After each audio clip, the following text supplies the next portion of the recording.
most powerful thing was really the power of Joan's performance and the directness of it, and the really pretty disarming intimacy of it. This piece has some deeply personal, very intimate details about the way women grow up, the way they're trained, the way they're treated, and the way they in turn learn to deal with the world.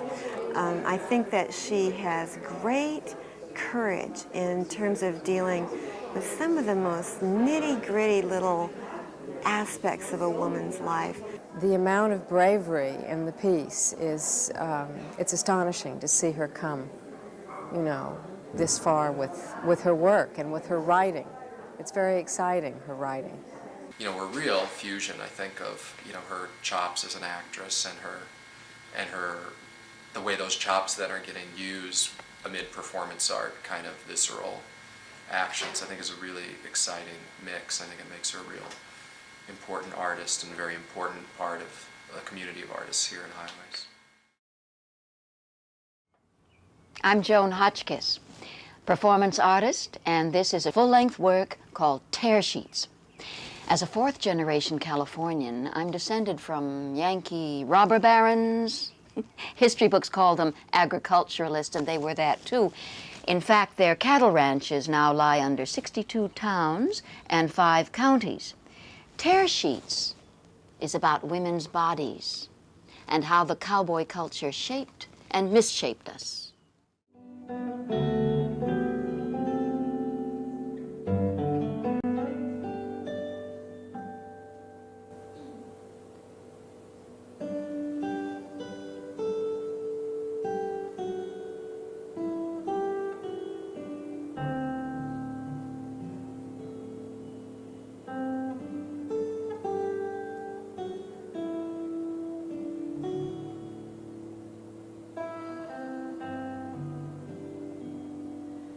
There was a time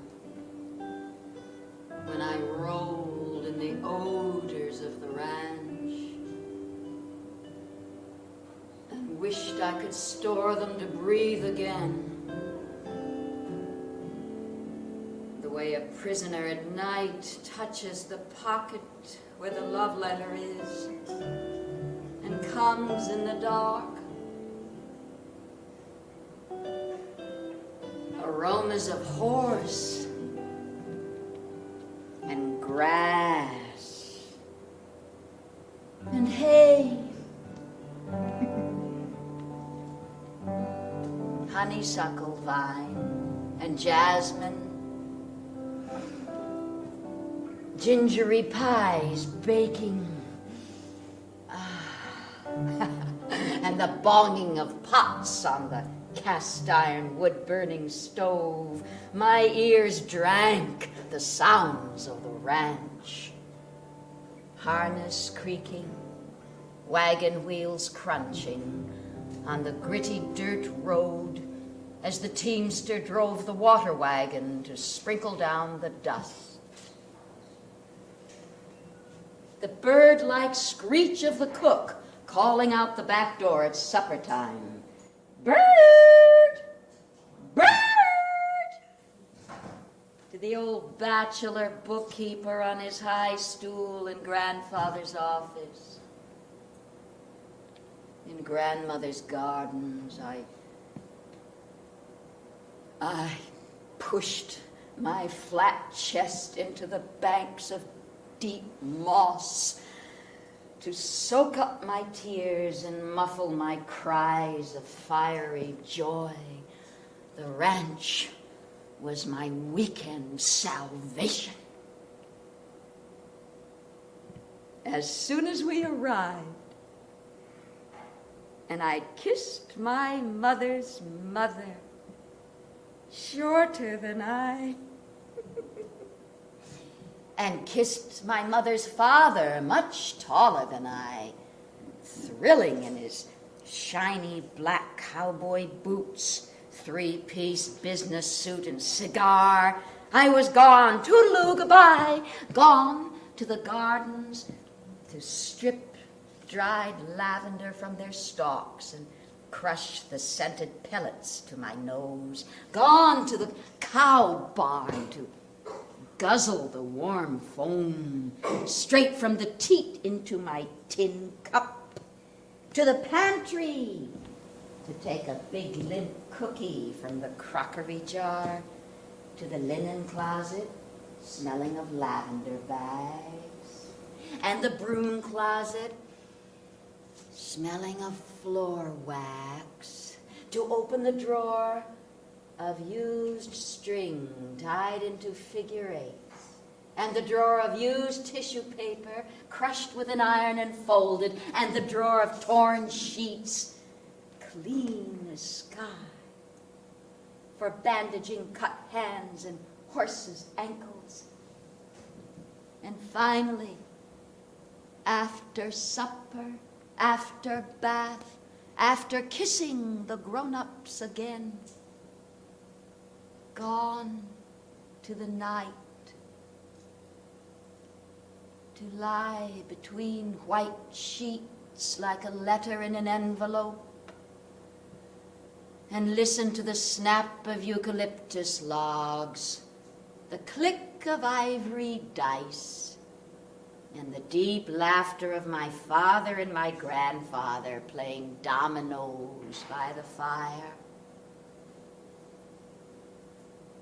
Oh, give me a home where the buffalo roam, where the deer and the antelope play,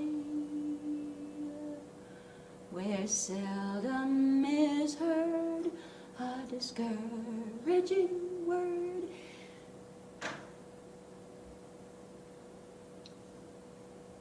That's a lie. I heard a lot of discouraging words.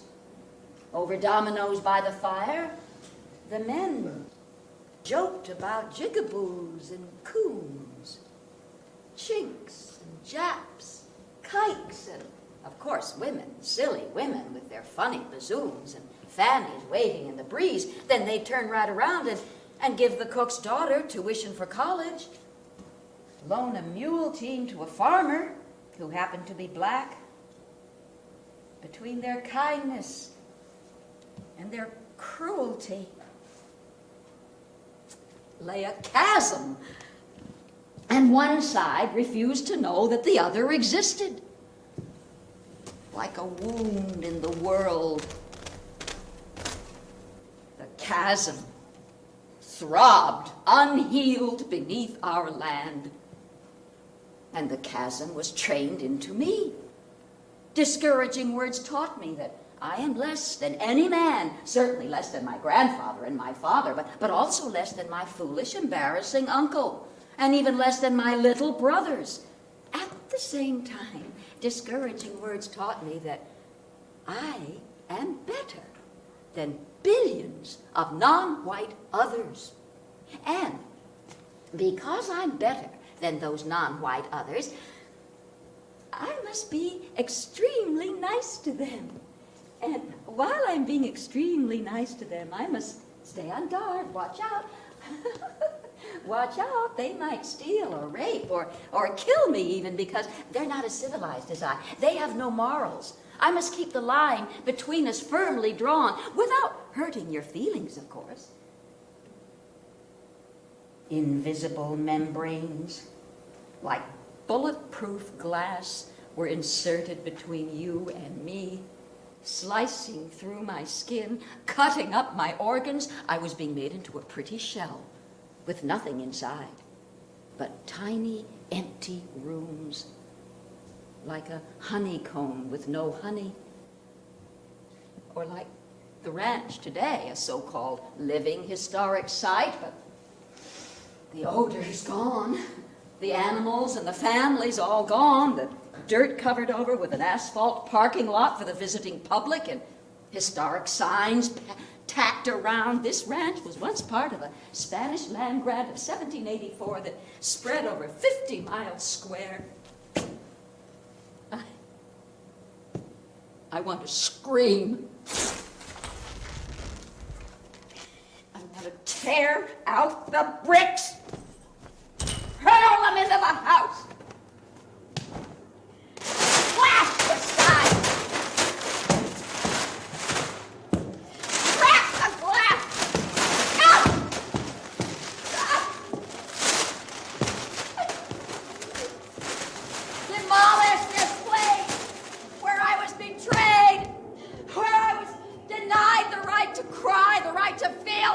tear it all down. The ranch was alive.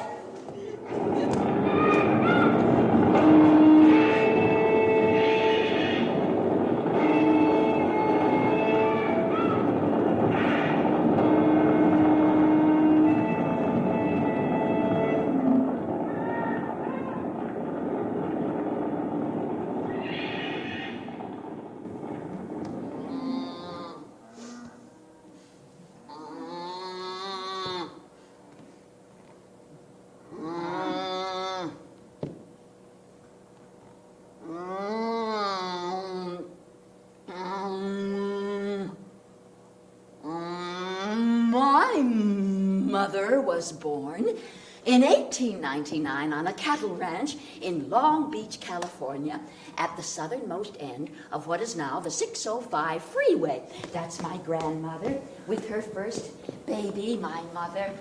As children, Mother and her two younger sisters rode in all the roundups with their father. My grandfather managed ranches in Arizona and several in California, more or less along what is now the 101 freeway. Down this same route in 1916, Grandfather took his three girls on a horseback ride all the way from San Francisco down to their home ranch in Long Beach. The directions were simple. Go to Market Street in Frisco, turn left, and ride south for 2 weeks. He always sings swinging music to his cattle as he swings back and forward in the saddle on his horse, pretty good horse, that is syncopated, gaited, and there's such a funny meter to the roar of his repeater.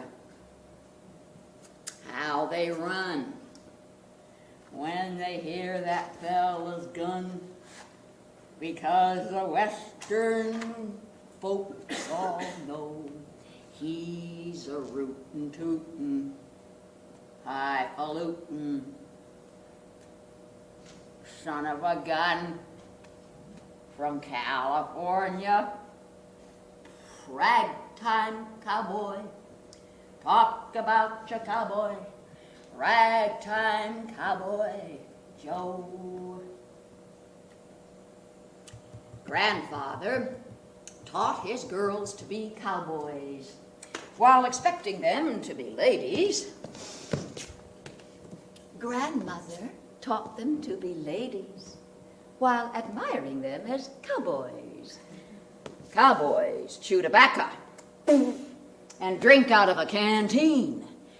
Grandmother gave her daughters individual, collapsible, sanitary drinking cups, which the girls never used because they wanted to be good cowboys. When a cowboy has to piss on a roundup, he gets off his horse and does it. But Mother and her sisters, see, wore those riding skirts of heavy corduroy with leather chaps on top and petticoats underneath and bloomers that buttoned front and back to panty waists. Now,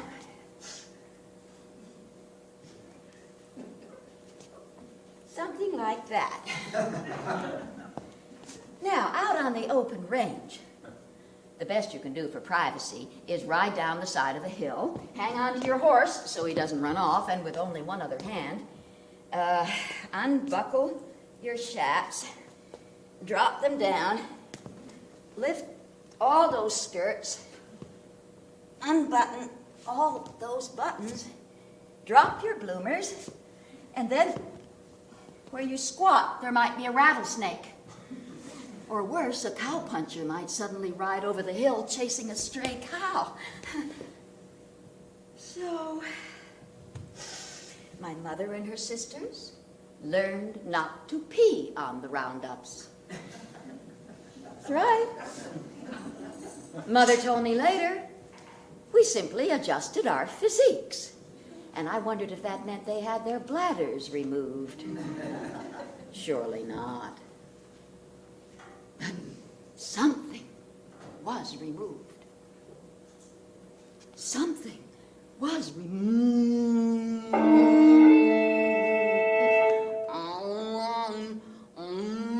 My mother used to call it going with father. The girls loved going with father. The trip to the big roundup on one of the ranches took 2 days in the machine. They picnicked by the side of the road and spent the night in a fancy hotel. The next morning, at the edge of the wide, shallow river, the foreman met them with the mule team and dragged the machine across. Their 1911 Cadillac was driven by Billy McCann, the old chauffeur who used to be my great-grandmother's coachman. Billy used to drive great-grandmother's matched team of Shetland ponies, but then great-grandmother died and the automobile was invented. Billy hated machines, but he liked lifting my pretty little mother and her sisters down from the high seats when his hands could crawl under their skirts and crawl inside their bloomers. My mother told me later, it felt like a mouse running loose between my legs.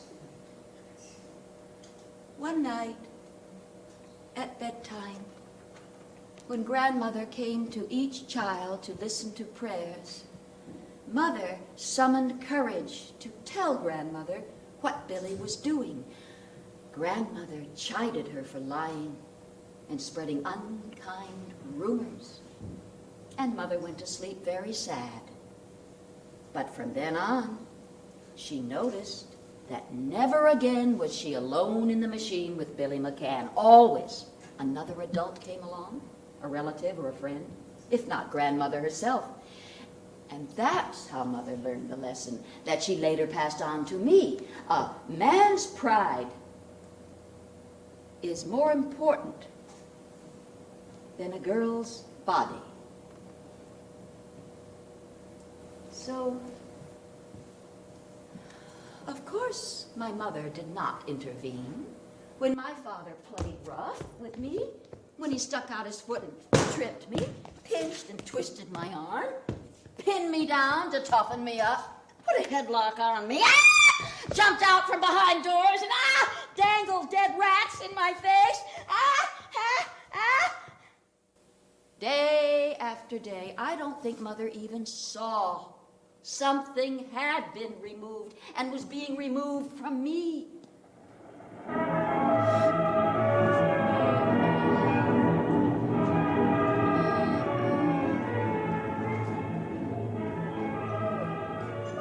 My mother and her sisters got up before dawn on the roundups and ate breakfast with the men in the cookhouse. Kerosene lamps cast shadows on the wall, enlarging their father into a god of the galloping horse and lasso. Like maidens in love, the girls ate their bacon and eggs, remembering not to talk because they were girls, remembering not to drink anything so they wouldn't have to pee.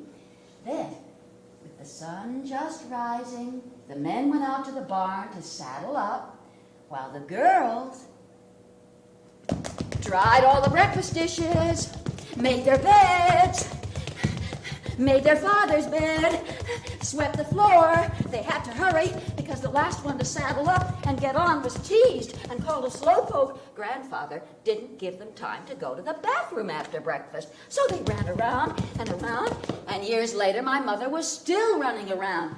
On beach days, Dad roped his surfboard to the top of the car, got in and honked the horn. Beep, bitty, beep, beep, beep, beep. Inside the house, mother ran around and around, packing our bathing suits, buckets, and shovels around and around the kitchen.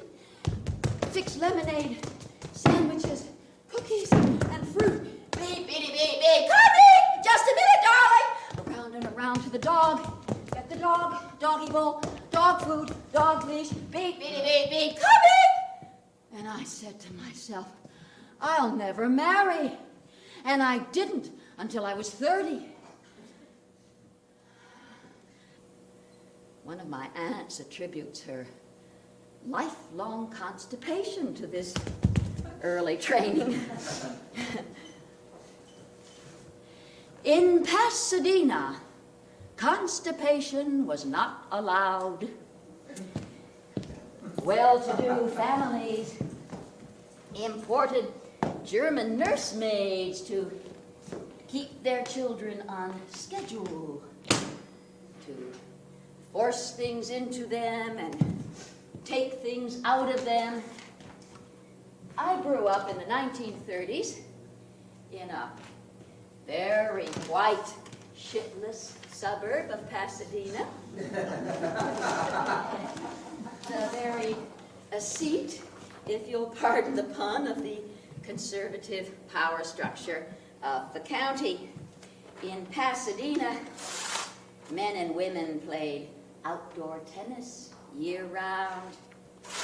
Children at the beach turned red as a little Indian, or brown as a little Mexican, or as my father put it, black as a coon. My father was a businessman and civic leader. Every morning after breakfast, he took the Los Angeles Times into his bathroom and stayed for an hour. He believed in regularity. If I didn't produce every day, the nurse gave me milk of magnesia. If I still didn't produce the right amount at the right time, she gave me enemas. But at night, it was bad to produce at night. When my little brothers wet the bed, they have to bring their wet sheet to the table in the morning and confess to Dad. But at night, once we're put to bed, we're not allowed to get up. At night, the nurse stands beside the toilet while I take my last pee. She's fat. She's tall. She wears a long-sleeved uniform, stiff as ice, and big white shoes. Go, Liebchen, go. Make Sissy go. Ach, du Lieber, go. I can't. My bladder's frozen. But after she tucks me in and turns out the light and leaves the room, my bladder thaws. Oh, the king is in the counting house, counting out his money. The queen is in the parlor, eating curds and honey. If I wet the bed, I'll have to bring my wet sheet to the table in the morning. So very quietly, I get out of bed. And I pee into my dolly dishes. Squatting in the dark, I fill up all the little teacups, a little sugar bowl, a little cream pitcher, a little vegetable tureen. In the morning when the nurse is busy, I empty them into Mother's flowers. My dolly dishes are blue willow pattern, just like our breakfast china. Breakfast is promptly at 7:15. We're not allowed to be late. We're not allowed to tell our dreams. The rule for talking is only topics of general interest. Dad reads to us from the front page of the Los Angeles Times. We're not allowed to interrupt. I listen to the newspaper words and I wonder if President Roosevelt reads the Times every morning on his toilet. I envy the striking coal miners' children because they're too poor to have a nurse.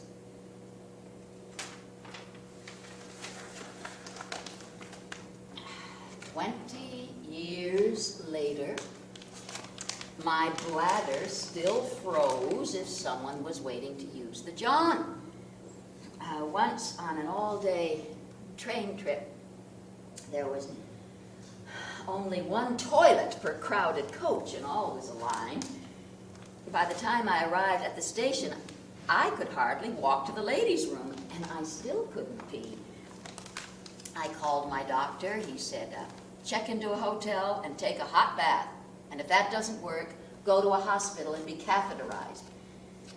But there was a big convention in town, not a room to be had. My doctor declared a medical emergency, got me a room for 2 hours. Lying in the hot tub, I finally peed.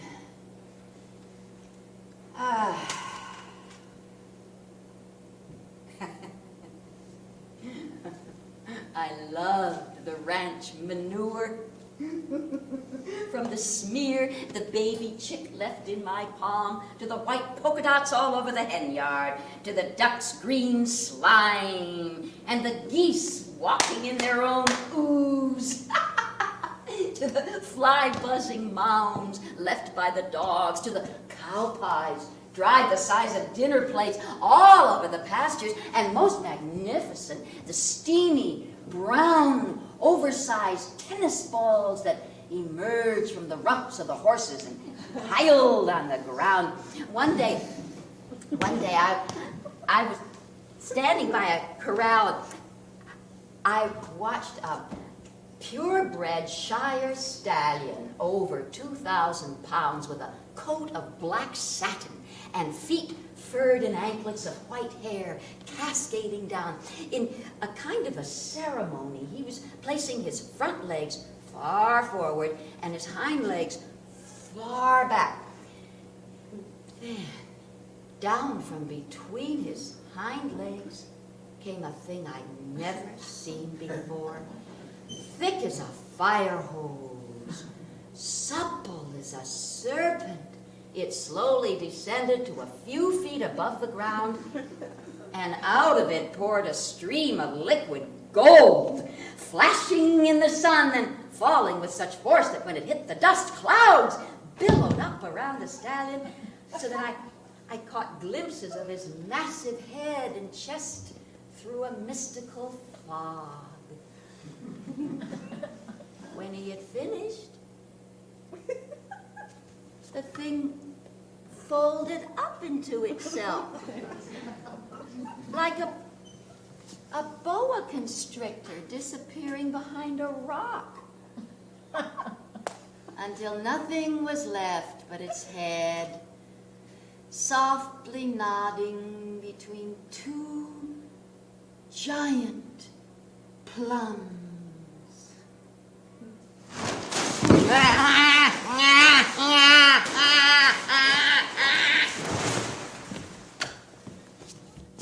Grandfather could lasso a calf by the head or the foot, front or back, left or right. He was in his element on the roundups.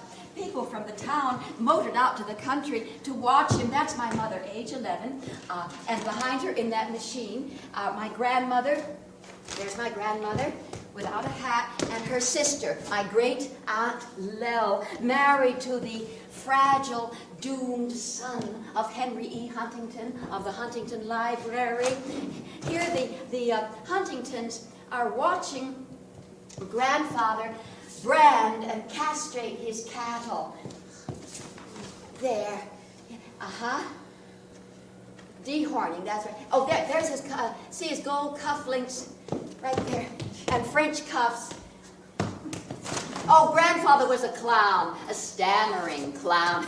He'd stammered since childhood. Sometimes working his cattle, he'd come across a cow with lumpy jaw. That's a bovine disease, an abscess below the cow's jaw that you have to lance. Grandfather would whip out his penknife. He'd cut into the infection. And as the cheesy stream of pus poured out, he'd pretend to smack his lips. He'd look around at the crowd. He'd say, anybody got a cracker? And then everyone ate lunch.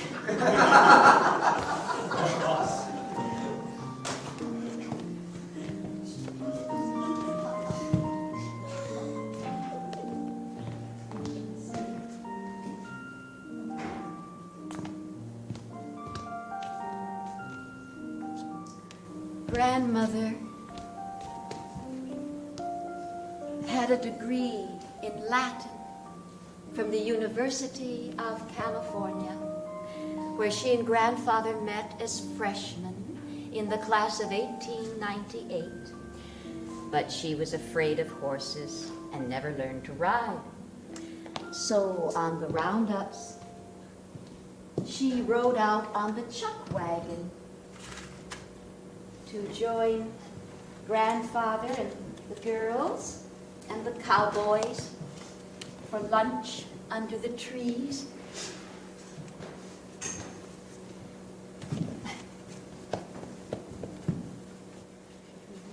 I don't like their beans or bacon.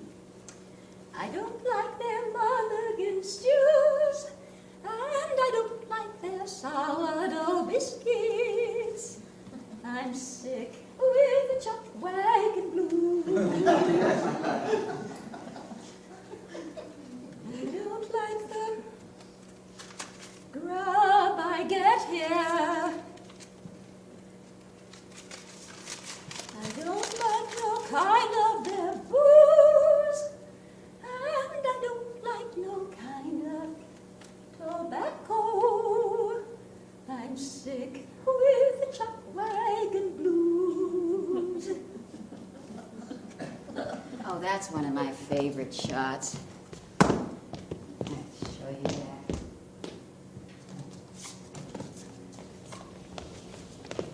that.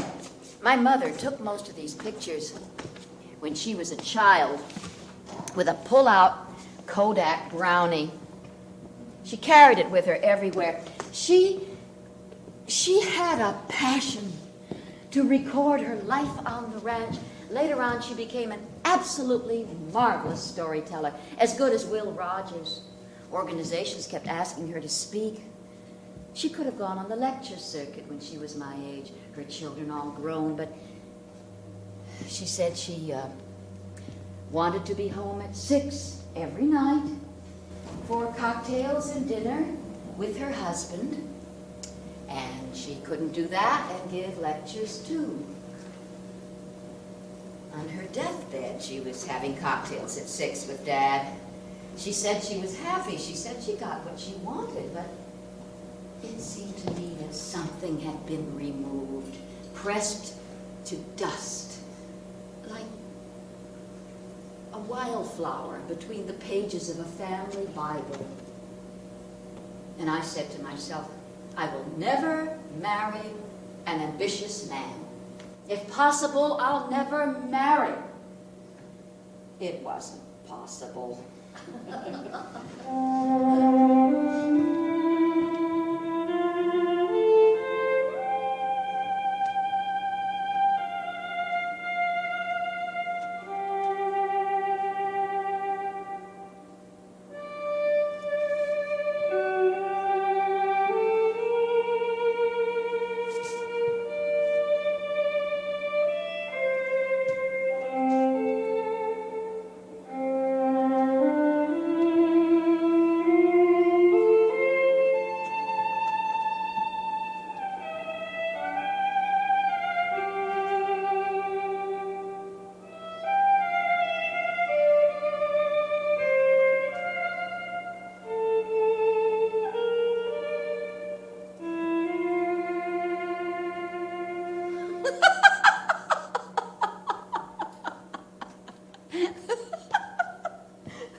Grandfather planned his roundups around their menstrual schedules without ever mentioning the word. They weren't supposed to ride when they were menstruating. He'd say, Are you girls gonna be okay to go on the roundup May 12th? Mother or one of my aunts might say, no, Father, I can't go May 12th. But the girls all lied a little because they loved going with Father. In those days, you made your own sanitary napkins out of torn sheets or cotton, rolled up in cheesecloth. Mother told me that on that long ride, that 2 weeks ride I told you about from San Francisco to Long Beach, she had to stuff her knapsack with napkins in case it happened. Well, about a week into the ride, she got terrible cramps, and all of a sudden it came, but she didn't tell anyone. The next day, they rode from 6 in the morning until 8:30 that night. She told me, I thought I'd die. I just sat perfectly still in the saddle, immobile, hoping I wouldn't have to get down, because I'd rather have died than spoil Father's day.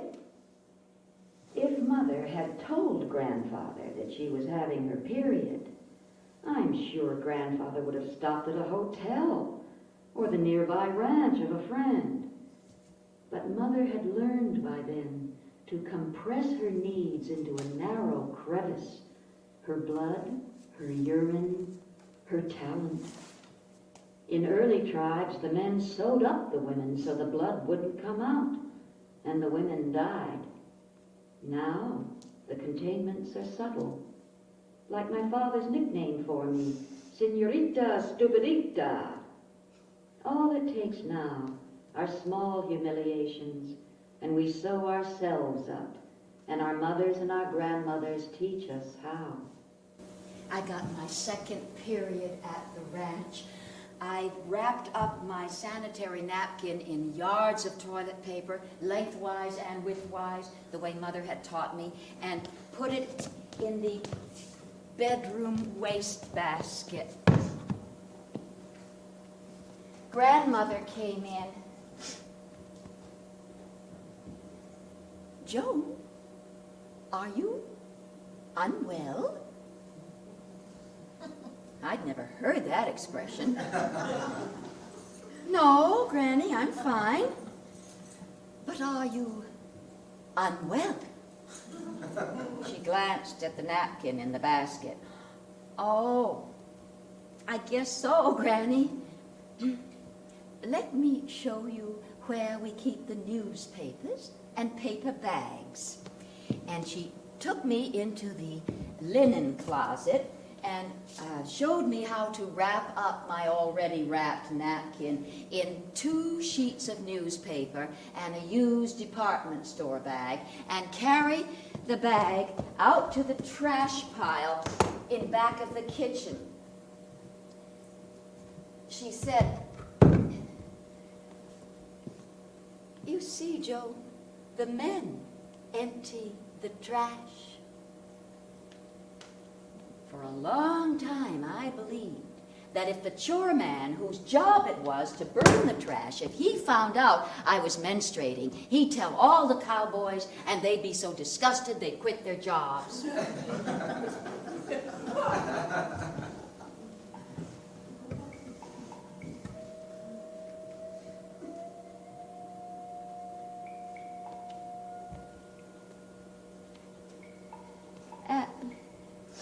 An Indian village used to cover this hill where the ranch house stands. Beneath our trash lay the ancient garbage from their meals. Kitchen midden is the archaeological term. The middens were thickest around the old Indian spring. I used to dig in the soil where it was speckled with bits of 2,000-year-old shellfish and clams. Puvangna was the name of the village. In 500 A.D., Puvangna was a sacred gathering place where young boys of 7 were taught to beat themselves with nettles, fast for 3 days, then drink the ritual bowl of Jimson weed juice, whereupon they fell into a coma, had visions, and their manhood was celebrated with dancing. Oh, please, give me a break. What manhood? 7 years old? Guys don't get off easy.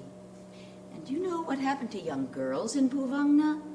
They were tattooed from their mouths to their breasts with a cactus spine and charcoal rubbed into the punctures. Then when the girl got her first period, she was placed in a pit lined with hot stones covered with mats, and there she was steamed and starved for several days while the older women sang and danced around her to keep her awake. Then, when that was over, if she was the firstborn daughter of a chief, she was led into the wizard man's wickiup, and he deflowered her with a sharp flint. Ow! Oh, ow. Well, every culture has its downside. At least they were real Indians. They had good reasons for those rituals. But I have this friend, a white guy, very new age. Twice a year he goes out to the desert with a group led by a chief, one of those names, Running Bear, Typo, Loose Bowels. Every single time my friend comes back with a terrible cold and sciatica, and he's laid up for weeks. I keep telling him, stay home. What you're looking for is here. Right here.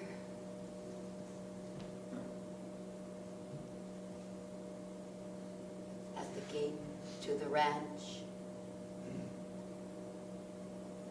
A rancher was standing at his gate. A stranger walked up to him and said, "How did you get all this land?" The rancher said, "My father gave it to me."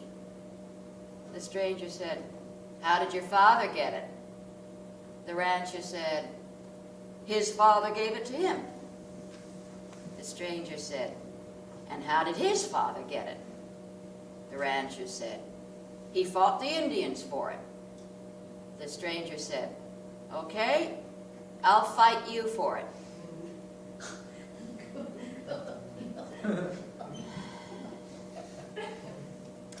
I can't quite get hold of the meaning of that story, but it's here. It's right here. By the end of the 18th century, Puvangna died out. But the old Indian spring bubbled on at the base of our hill, supplying us with free water until the 1950s, when it finally dried up. Great-grandfather's plows and grandfather's tractors kept turning up the stone mortars and grinding rocks of Puvangna. Grandmother arranged them in her gardens alongside the Greek nudes and Italian Madonnas and Mexican tiles and Spanish Oyas. When I was a child, I yearned to be Spanish. I thought if I was Spanish, I'd be proud and passionate. To me, Spain was somewhere south of Tijuana, where they sang all those songs my father could play on his guitar. Nobody told me the Spaniards almost extinguished the Indians. I wanted to be Indian, too. I thought if I was Indian, I'd be calm and brave. Nobody, none of my teachers mentioned the floggings at the missions. I never heard the word genocide until Hitler did it to the Jews. I was taught about a past that didn't exist.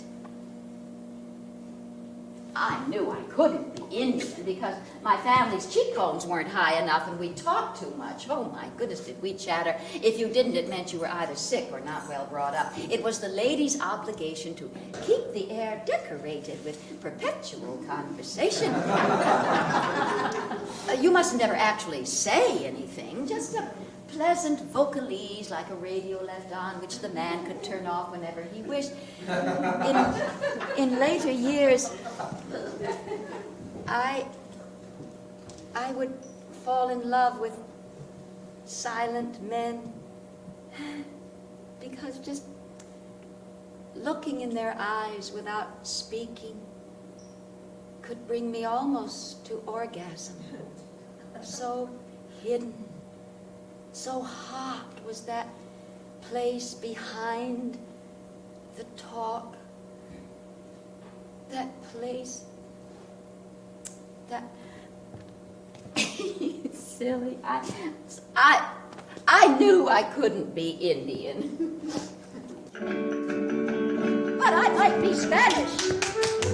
Every August, Grandfather treated his whole family to 3 days at the Santa Barbara Fiesta. He put us up at the Biltmore Hotel. We wore Spanish costumes. Mother and grandmother, my aunts, my sister and I, all in white ruffled organdy dresses and white Spanish hats with red roses under the brim. Grandfather and Dad, my uncles and my little brothers wore white Spanish suits with embroidered jackets, red cummerbunds, and hats the same as ours, but without the roses. When we trooped into the hotel patio for breakfast, the guests stopped eating and stared at so many of us in identical white. Waiters pushed tables together, covered them with cloths, and we sat down to silver coffee pots and huge platters of scrambled eggs with Grandfather at the head. After breakfast, the grown-ups rode in the Fiesta Parade on horses that Grandfather had trucked from the ranch. The horses' rumps were covered to a shine, their saddles studded with Mexican silver. I watched the parade from the grandstand. My mother rode by, sitting straight and easy in her ruffled white skirt that fluttered like wings against the flanks of her horse. I waved at Mother, and she threw me a kiss with a high flourish of her arm. Behind her, the Pacific Ocean glittered between the palms. As my father rode by, his Scottish profile looked very Spanish to me. And surely, Grandfather trading jokes with Will Rogers, the two of them laughing on their horses. Surely, Grandfather laughing with Leo Carrillo and prancing his black horse ahead of the state governors. Surely, Grandfather was Spanish.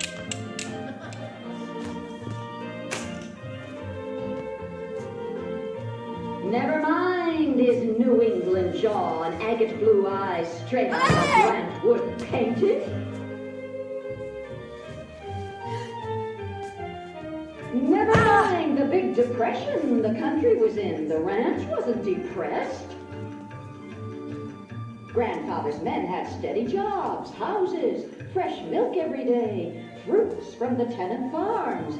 Oil had been discovered in the pony pasture, a stretch of swamp where no crops had ever grown. Before the oil came in, Grandfather used to drive his Bohemian Grove buddies down there. He'd wave his cigar over it and he'd say, Gentlemen, you are now looking at the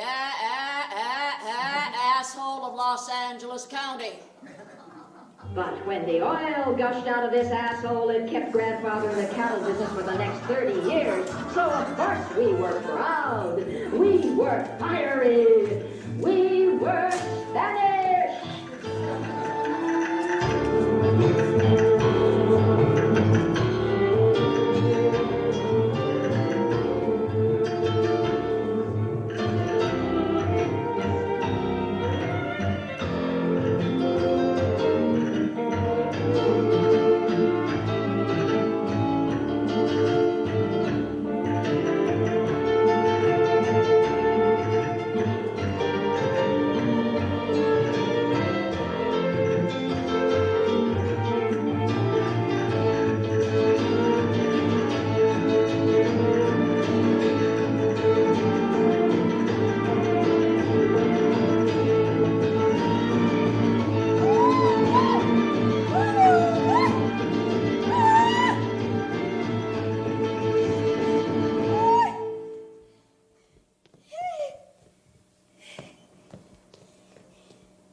And then we came home to Pasadena.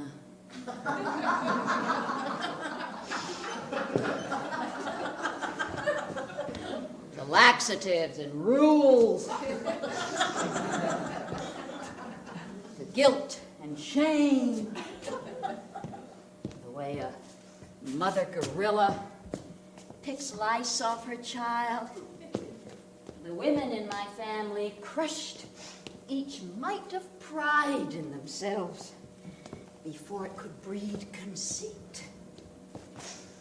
My mother and her sisters were pretty women, but they didn't believe it. And they didn't believe in believing it. We never said to each other, "You are very beautiful." Oh no, taboo. We said, "My, that's a becoming dress on you." Mother's dressing room in Pasadena had full-length mirrors, but she used them for reference, not reflection. I used to sit on their big bed and watch her dress for dinner, wishing she would move and speak like Hedy Lamarr in ecstasy. Like a cowboy in a bunkhouse, my mother climbed into sheer stockings as if they were boots. Damn, a run. Ripped it off, yanked up another. Double damn, another run. Damn, weak nails. Aren't those the ugliest hands you ever saw? Lumpy joints, nails all broken. Damn, fat stomach. I can't hold it in. Did you ever see such a hideous scar? Ruptured appendix 15 years ago. Still big as the Grand Canyon. And, of course, no bazooms. Sister was the only one who got your grandmother's bazooms, and Sister hates her bazooms. You just as soon have them cut off. Oh, damn, stuffed up nose. Oh, my passages are too small. Damn, itchy scalp. Santa Ana winds make my skin so dry. Those little white flakes you see are not dandruff. That's just my dry skin falling right off me. Joni, do you think my elbows are too ugly for short sleeves? Damn knee. I tore the cartilage skiing and played tennis too soon. Ah, damn feet. They're killing me. I got Father's flat feet. I got his hair too thin and absolutely straight, and his rotten teeth. See, my mouth costs a fortune. Colitis, damn cramps. Everything goes right to my lousy intestines. Ow, oh, ow, oh, oh.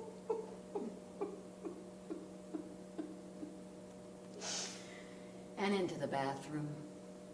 The women in my family do all their crying in the bathroom, with the door locked and the water running. My grandmother wrote poems to God on little yellow scratch pads. She'd write a line or two, then tear off the page and crumple it into her pocket, push it to the back of the bureau drawer, shove it down behind her in the automobile seat. This is a poem she wrote in 1922, not to God, but almost. She called it Any Wife to Her Husband. There's a little corner of my heart that's all my own. In it, my beloved has no part. It's mine alone. In this secret place now lie very many things, little griefs that make me cry, tender happenings. Here my little hopes are growing, springing into life. Here ambitions live, not knowing all the future strife. So, beloved, stay out, please, from this little place. Let me keep it all my own. Such a tiny space. All the rest of me is yours. Glad am I in giving, but I must have this tiny spot. If I go on living.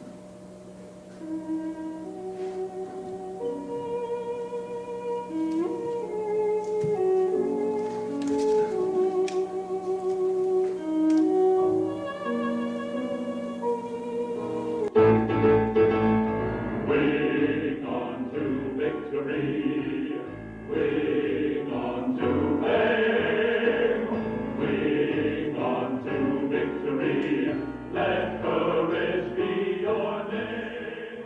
While smashing the bows of When World War II was declared, our cook left us to work in an airplane factory for 3 times the pay, and Mother hired a black cook named Jenna.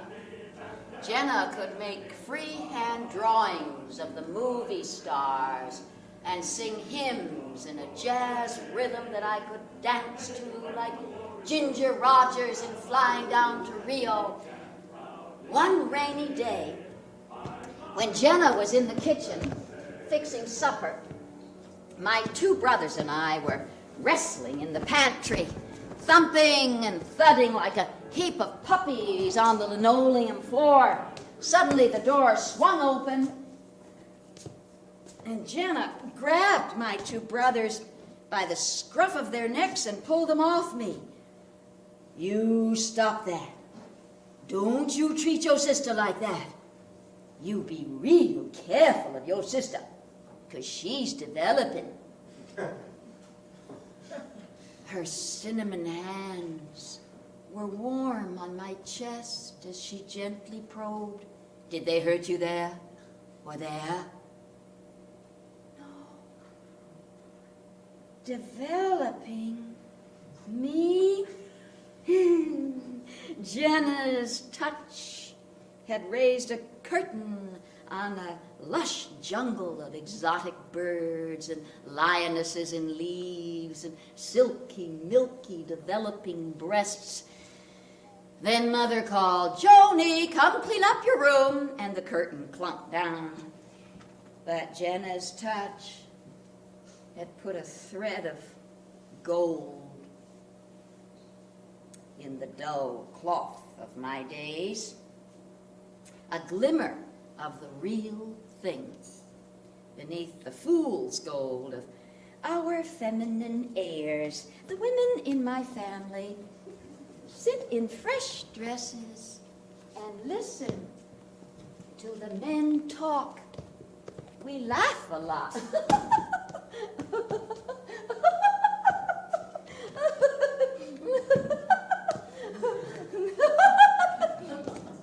And in between the silvery peels, we carry our lips curved upward in dainty crescents, the way the lips of child slaves in ancient Arabia were cut with a knife into permanent smiles.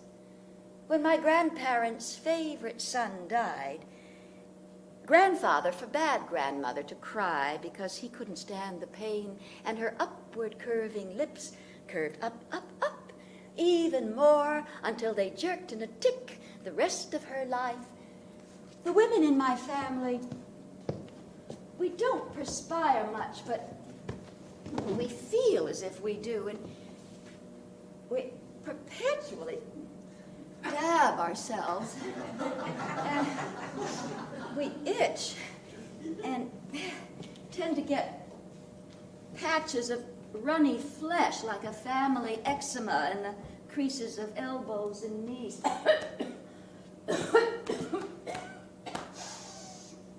Excuse me, we're prone to coughing fits, sometimes quite violent, and usually at the dinner table, effective relief from the men's endless tales of the hunt and the kill.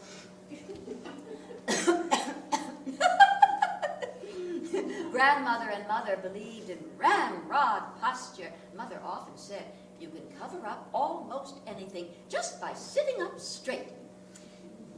But when mother decides to rise, you realize that her serenity was only a lid held down on a boiling pot, because she swoops up for air like a drowning person for air and knocks over something. Oh! Damn, I'm so sorry. Oh, Margarita, Jenna, we need a dustpan.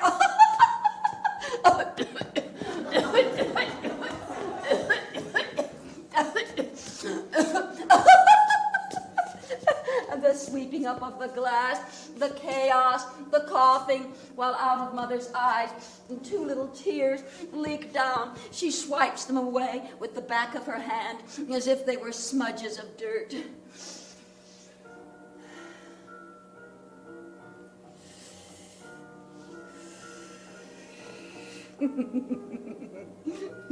Well, how do you do, Harry? I'm Joan, and this is Mary Lou. Mary Lou is from Mount Holyoke, and I go to Smith. Smith to bed, Mount Holyoke to wed.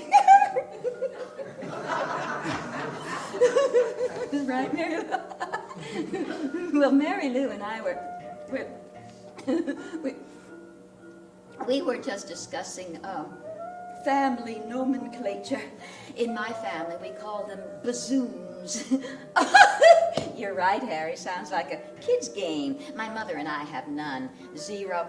When I was about 12, I asked Mother if I would ever bump out in front, and she said, "No, darling, your bazooms are flat like mine, with the points far apart." And she touched my nipples when she said this. Her finger went tap, tap, like one of those long, thin pointers tapping an illustration on the blackboard. Tap, tap, tap. And the touch of that pointer finger paralyzed me, and that's why my bazooms never grew. My sister has a little, half a cupcake. Grandmother has a lot, but grandmother was born in the Victorian era, the kind of woman to be worshipped by quartets of singing men on bended knee. I'll take you home again, Kathleen. But where does that leave me? I have no such cultural need.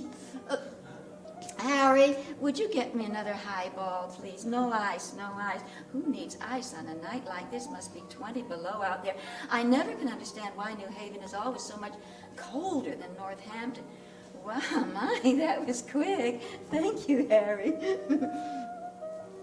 Ooh. Wow. That really is no ice. What? Oh, oh, thank you. But, shall I tell him, Mary Lou? Well, that's because when I got to Smith, I started wearing this padded bra. I can't show it to you. I hardly know you. Oh, do you have to go, Mary Lou? Oh, bye. Oh, what's it? What? It's pink satin with 2 little slits on the skin side to stuff in cotton to any desired size. Sometimes in my dorm at night when the girls are studying in the living room, I have to show, here, hold this, I have to show this to you. When the girls are studying in the living room, sometimes I make my bazooms hard with cotton, and then I bring my sewing downstairs to the living room. Everybody's got her head in a book, tense as a fence, and I sit there and I baste a little hem or something, and I use my bazooms for a pincushion. And pretty soon a girl next to me goes, "Ah! Doesn't that hurt?" And then she remembers my padded bra, and everyone cracks up. "Oh, Hotcha, you're a scream." And then I go upstairs and undress and hang up my bazooms by one strap on a hook in the closet where they have to sleep upside down all night with the blood rushing to their heads. Where is everybody? How am I going to get back to my hotel? My date passed out over there. Oh, thank you. That's very kind. Yeah, all right, yes. All right. Ooh, it's cold. cold as a witch's tit. Pardon my French. How far is your car, Harry? Oh, thank God. Does it have a heater? Good. Oh, here we go. Hey! I'm not in yet. You almost broke my foot. Oh, all right, I'm all in now.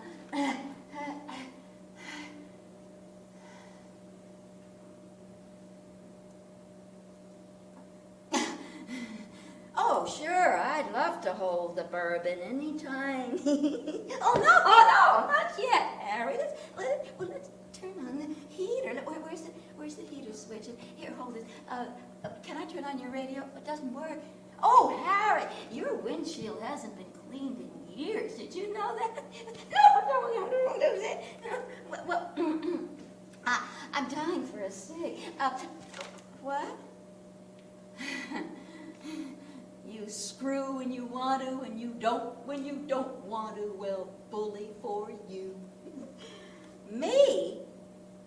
Oh, I screw when I want to, and I screw when I don't want to.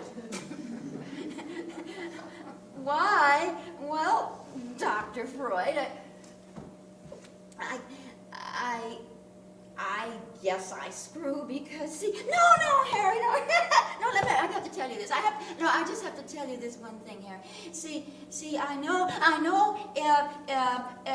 that it works up here because, I've been on the Dean's List 4 years now, and that's a B+ average, and I know it works down there because I've been coming since I was 4, and that even works without me. But between my thinker and my comer, it's a blank. It's nobody's home. It's just like it's cold and thick. Nothing gets through except fear.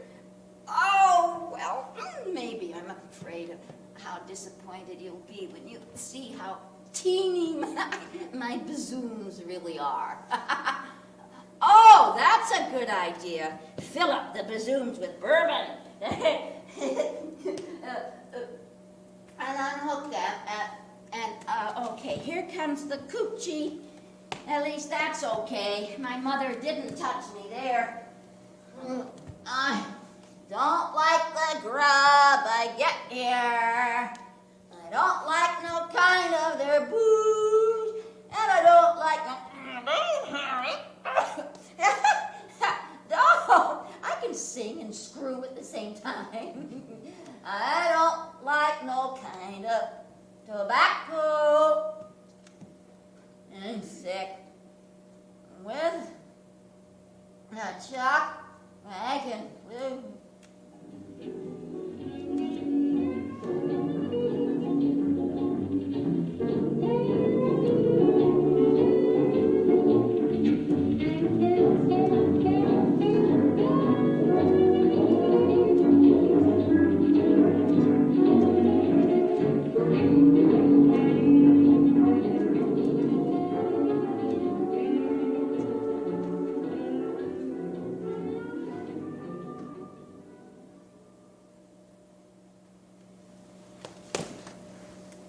After college,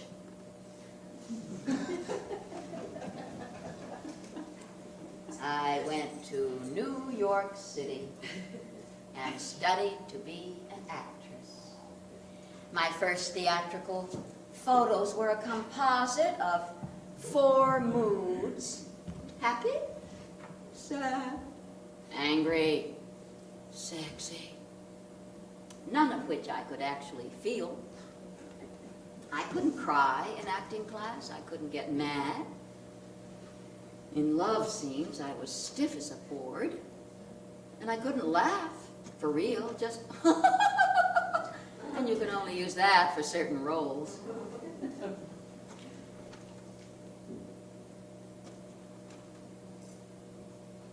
I wasn't supposed to be an artist. I was supposed to shut up, take the money, and marry a Republican. I couldn't shut up. I didn't marry a Republican, but I took the money. It was very expensive money. During those early years, I didn't know how much trouble I was in, how depleted, how far from any source from which an art could grow, how depleted and split by the chasm. I lived two lives, the real one and the one I described in Letters Home. The heavier my depressions, the cheerier my letters. When Grandfather died, I came home for a while and stayed at the ranch with Grandmother. The old Indian spring had dried up. Weeds grew in the empty corrals. The U.S. Navy had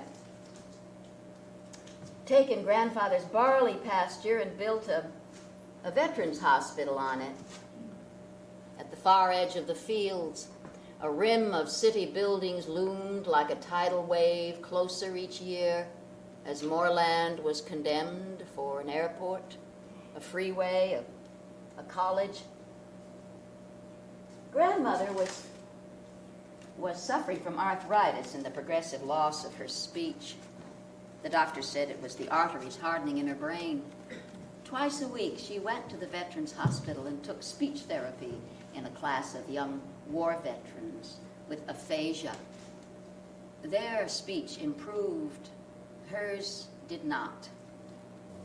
I remember a particular afternoon when I wheeled her into the secret garden.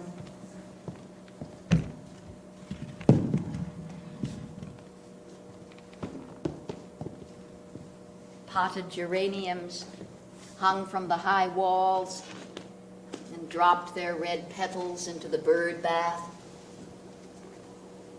On top of Grandmother's lap, she clutched one of her little yellow scratch pads with a stub of a pencil tied to it to write the words that her tongue couldn't say. We sat a long time in the sun, holding hands. And I recall the day many years ago when I was very small, when Grandmother took me skinny dipping on one of Grandfather's ranches up north. It was on the coast and had a private beach, strewn for miles with rust-colored kelp and mammoth abalone shells. I remembered watching Grandmother take off her dress, her shoes, her silk stockings, her chemise, step-ins, corset, and wristwatch. She folded everything neatly on the sand, but left on her pearls. Then she took my hand, and we walked naked into the ocean and dipped up and down in the waves. Her creamy, full bassoons dripped silvery foam. Phosphorus fizzed on our bodies. After a while we came out, and before we put on our clothes, we sat on the warm sand to dry off. Now, in the secret garden, her green eyes gazed at me. She said, "You are Burr." She laughed and tried again. "You are B." She took up her pencil and, pressing down hard on the pad, she wrote, "You are very beautiful." She underlined the very once and the beautiful twice, and showed me the message, pointing to each word. She broke the code. She defied the taboo. more precious than her rings or her money. Those were her last words to me. It would take me the rest of my life to believe them.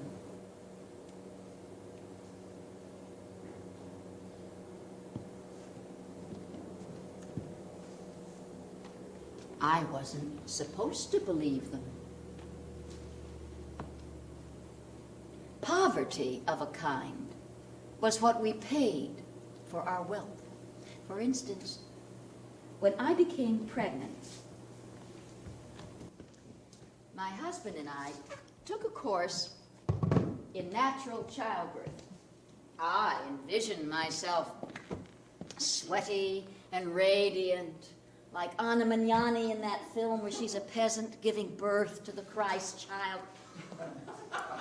Then the teacher told me that an enema would be part of the hospital's routine preparation for delivery, and I dreaded that enema so much, having had more than enough of them as a child, that I went through most of my labor alone in our apartment. When my husband came home, we grabbed a taxi and arrived at the hospital too late for the enema, thank God, but also too late to practice natural childbirth. The doctor kept reaching up my vagina with a measuring tool to check the dilation of my cervix, a painful procedure that I found out later is done unnecessarily often by male obstetricians to women in labor. I was crazed with pain, terrified, and very far from being Anna Magnani. So when the doctor bent over my cervix for the umpteenth time, I accidentally kicked him in the face, and I yelled, "Put me out!" "Jesus," he said, backing up with his hand to his eye. "Will you wait a minute?" Then came the hypo of Demerol. A swift ride on a gurney, sweet Demerol. The doctor's voice saying, "Push, keep pushing. Blessed Demerol," I'd heard so much about. But instead of pastel clouds in Never Never Land, I'm at a roundup.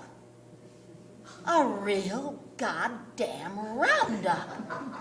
Authentic as any documentary. I hear the bellowing cries of cows.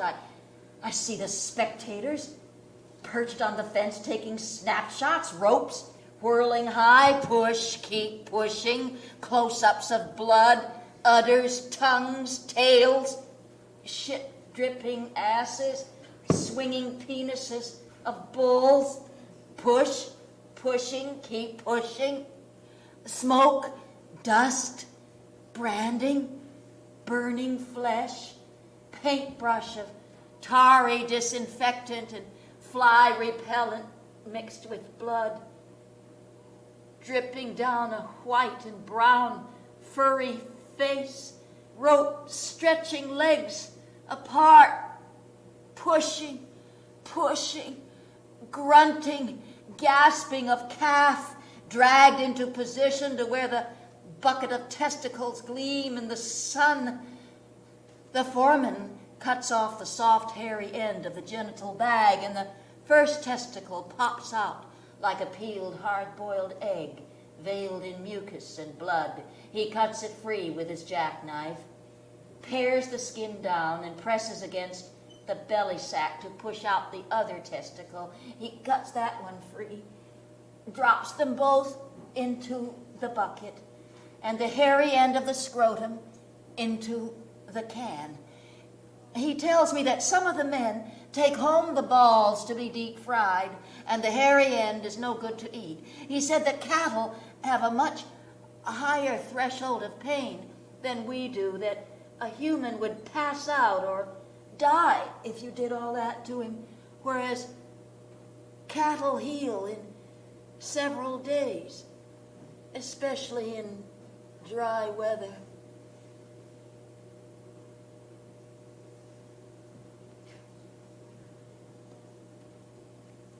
I'd seen all this before. It was nothing new. What astonished me was coming to and receiving my baby daughter wrapped in a white blanket. I breastfed my baby for 2 weeks, anguished that she wasn't getting enough, that she would starve, that my bazooms didn't have enough milk, even though a woman friend had assured me that breast size has nothing to do with the ability to nurse. After 2 weeks, I put my baby on the bottle so I could see through the glass how much milk she was taking in. I felt that I was lacking. I felt something had been removed. I felt very poor.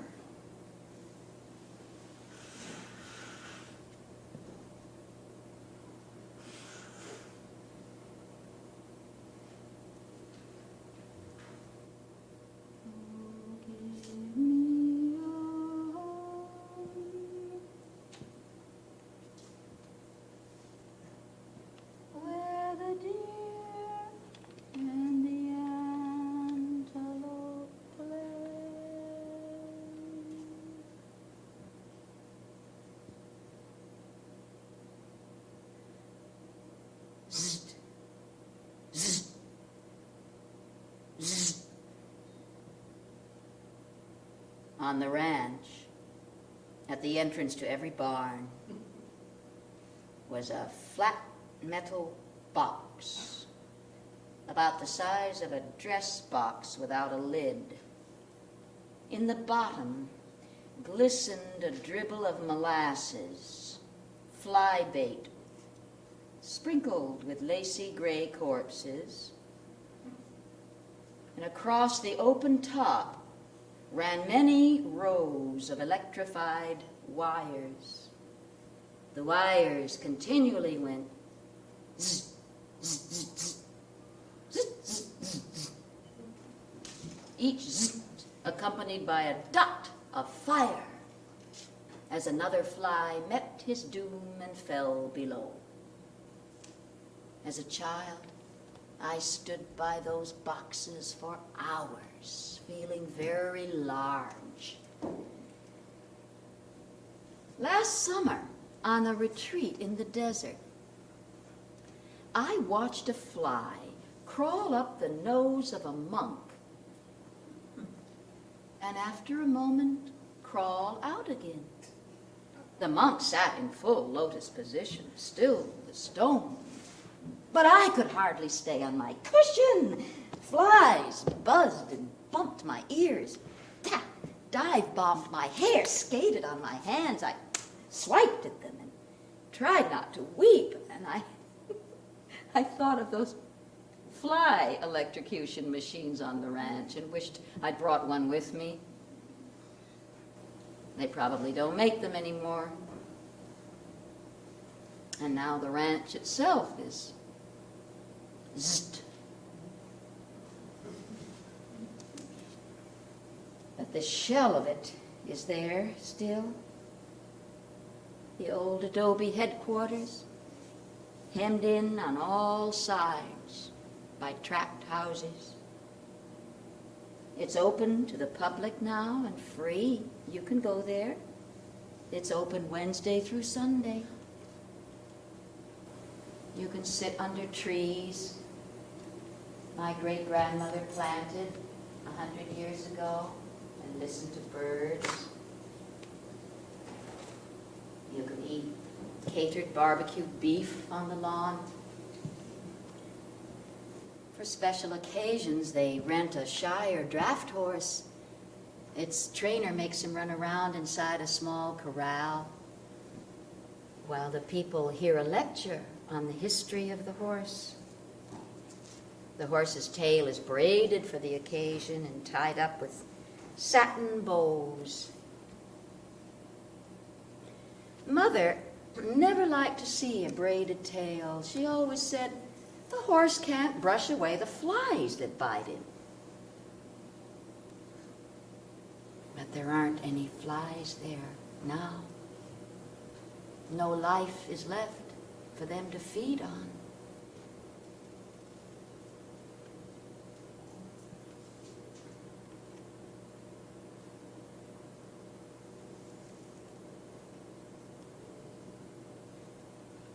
Adios, mi chaparita. No llores por tu Pancho, que si se va del rancho, muy pronto volverá.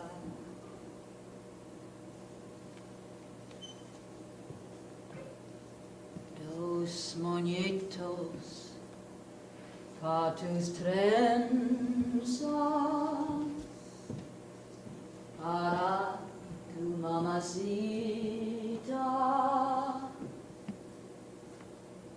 rebozo de